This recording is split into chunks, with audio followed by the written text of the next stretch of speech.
Assalamualaikum warahmatullahi wabarakatuh. Apa kabar Bapak Ibu semuanya? Di video kali ini kita akan mengupdate 11 poin isi PP tentang paruh waktu berkaitan dengan status P3K jam kerja, kemudian hak dan kewajiban P3K paruh waktu. Ini baru saja disampaikan pada rapat terakhir Panselnas melalui kanal BKN. Kemudian ada informasi apakah nanti ada tunjangan, THR dan gaji ke-13.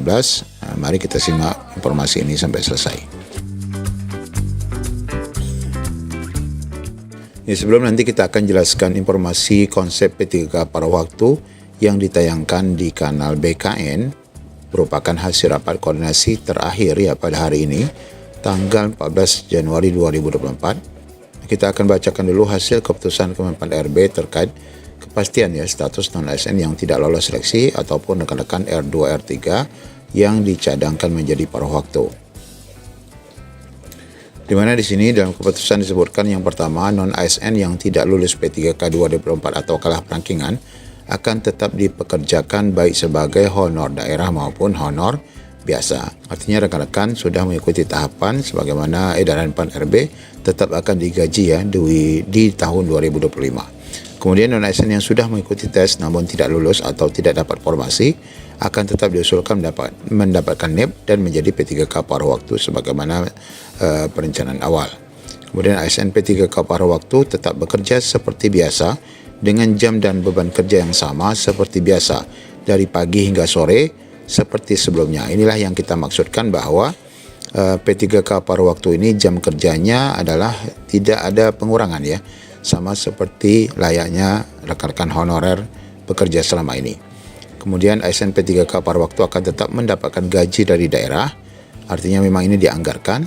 Kemudian untuk rekan-rekan paruh waktu ini juga akan diusulkan untuk mendapatkan tunjangan dari daerah, THR dan gaji ke-13. Nah ini Bapak Ibu jadi ada informasi baiknya yang ini menjadi angin segar bagi rekan-rekan yang sementara dijadikan ASN P3K paruh waktu. Kemudian bagi non-ASN yang belum mengikuti tes seleksi P3K tahap 1 wajib untuk ikut tahap 2 agar dapat diusulkan minimal jadi P3K paruh waktu. Adapun syarat ASN paruh waktu ini harus ikut dalam seleksi P3K 2024. Kemudian terakhir adalah jadwal terakhir besok 15 Januari 2025. Nah, sedangkan dalam pemaparan Pak Aba dalam kanal YouTube PKN yang baru saja ditayangkan tadi, konsep P3K paruh waktu itu adalah membahas tentang definisi, jenis jabatan, kriteria dan syarat P3K paruh waktu, status P3K paruh waktu dan penetapan NIP-nya, kemudian mekanisme pengangkatan menjadi P3K penuh, kemudian mekanisme kerja paruh waktu serta pengelolaan kinerja, hak dan kewajiban, penghasilan upah, disiplin dan mekanisme pengangkatan dari paruh waktu menjadi P3K penuh waktu. Nah, di sini dibahas satu persatu apa itu P3K paruh waktu, yaitu pegawai yang diangkat berdasarkan perjanjian kerja diberikan upah sesuai dengan ketersediaan anggaran instansi pemerintah, yang mana itu terdiri dari pegawai non-ASN yang masuk dalam database PKN, yang mana mereka sudah ikut CPNS tetapi tidak lulus atau kalah di SKD atau SKB. Nah ini tadi sudah dijelaskan akan diusulkan jadi paruh waktu, serta rekan-rekan yang kalah perangkingan pada P3K sehingga belum mendapatkan jabatan, sehingga belum mendapatkan kebutuhan formasi. Ini juga jadi paruh waktu, dan ini hanya berlaku dalam masa transisi sebelum rekan-rekan diangkat menjadi full. Kemudian masalah kriteria dan syarat P3K paruh waktu, di mana kriterianya adalah pegawai non-ASN yang telah dilakukan pendataan, yaitu yang masuk database PKN, kemudian adalah mereka yang ikut seleksi, kemudian yang tidak dapat formasi, dan yang tidak tersedia anggaran belanja, artinya memang formasi yang diusulkan kurang. Syaratnya harus memiliki ijazah, walaupun bagaimanapun tetap harus memiliki ijazah, karena ini nanti akan disesuaikan pembayarannya sesuai ijazah. Kemudian terdaftar dalam database PKN atau minimal 2 tahun, kemudian mendaftar dan mengikuti seleksi P3K 2024. Nah, kemudian mekanisme pengangkatannya adalah usulan penetapan kebutuhan ini didasarkan dari pengajuan nomor induk paruh waktu ke BKN, kemudian masa perjanjian kerjanya tetap 1 tahun Jadi artinya memang ini masa transisi, jadi perpanjangan SK-nya ataupun usulan SK awalnya tetap hanya 1 tahun dulu. Di mana rekan-rekan yang sudah nanti ditetapkan sebagai paruh waktu saat akan dijadikan full waktu, maka nanti akan diusulkan kembali ke Pan RB, kemudian juga akan ditetapkan kebutuhan ulang, serta akan ditetapkan SK pengangkatan oleh oleh PPK untuk diangkat menjadi P3K. Namun syaratnya tetap harus berpredikat kinerja minimal baik. Nah, kemudian mekanisme jam kerja nih Bapak Ibu ya. Mekanisme kerja diatur oleh masing-masing instansi pemerintah yang diatur dalam perjanjian kerja. Menjalankan tugas jabatan sesuai dengan ketentuan perundang-undangan. Ini artinya kalau guru ya jabatannya P3K paruh waktu guru, kalau nakes ya P3K nakes dengan jam kerja sebagaimana biasa ya Bapak Ibu, tidak ada pengurangan. Kemudian hak dan kewajiban P3K paruh waktu berhak mendapatkan upah dan fasilitas lain sesuai peraturan perundang-undangan. Kemudian kewajiban sebagaimana layaknya ASN normal ya, ini tetap mereka harus lakukan.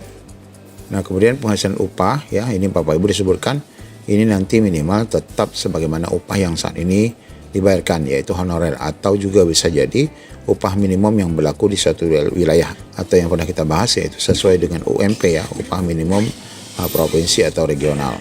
Sedangkan disiplin paruh waktu ini sama dengan ASN pada umumnya. Nah, demikian Bapak Ibu beberapa bocoran dari isi PP manajemen ASN yang mengatur mekanisme P3K paruh waktu, yang mana kita tetap harus menunggu PP itu dirilis dan diterbitkan agar kita bisa dapat download dan baca lebih detail. Demikian, Assalamualaikum warahmatullahi wabarakatuh. Ini P3K paruh waktu itu adalah pegawai yang diangkat berdasarkan perjanjian kerja dan diberikan upah sesuai dengan ketersediaan anggaran instansi pemerintah. Artinya apa? Ini berlaku hanya untuk sementara.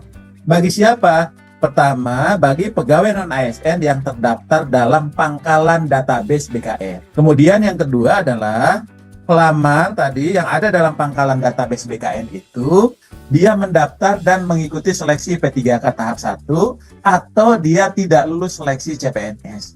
Kemudian juga pelamar yang tidak mendapatkan kebutuhan formasi. Jadi dia formasinya itu penuh gitu. Yang melamar ada 100, formasinya ada 50, maka yang 50 itu otomatis dia menjadi paruh waktu. Dan ini hanya berlaku dalam masa transisi bagi pegawai non-ASN yang terdaftar dalam pangkalan database BKN. Kemudian ada masa perjanjian kerja ditetapkan 1 tahun, itu yang dituangkan dalam perjanjian kerja sampai dengan diangkat menjadi P3K. Kemudian Bapak Ibu sekalian, maka usulan ini menjadi penting ketika sudah selesai seleksinya, maka nanti dalam hal pegawai yang terdaftar dalam pangkalan database pegawai non-ASN pada BKN ini telah diangkat menjadi paruh waktu, kemudian instansi bisa mengusulkan menjadi PPPK dengan pertimbangan ketersediaan anggaran dan hasil penilaian kinerjanya. Nanti terkait dengan mekanisme kerjanya, nanti masing-masing instansi pemerintah, karena ini ada kontrak kerja, itu mengatur dalam perjanjian kerjanya. Ya. Kemudian dia akan menjalankan tugas jabatan sesuai ketentuan peraturan perundang-undangan. Berarti kalau dia paruh waktu guru, ya dia melaksanakan tugas-tugas sebagai guru. Sebagai tenaga kesehatan, dia pun akan melaksanakan tugas-tugas sebagaimana kementerian tugas-tugas di bidang kesehatan. Kemudian nanti dari aspek penghasilan untuk paruh waktu itu diberikan paling sedikit ya sesuai dengan besaran yang diterima ketika menjadi non ASN ya, atau sesuai dengan upah minimum yang berlaku di wilayah itu ya. Kemudian sumber pendanaannya bisa berasal dari selain belanja pegawai.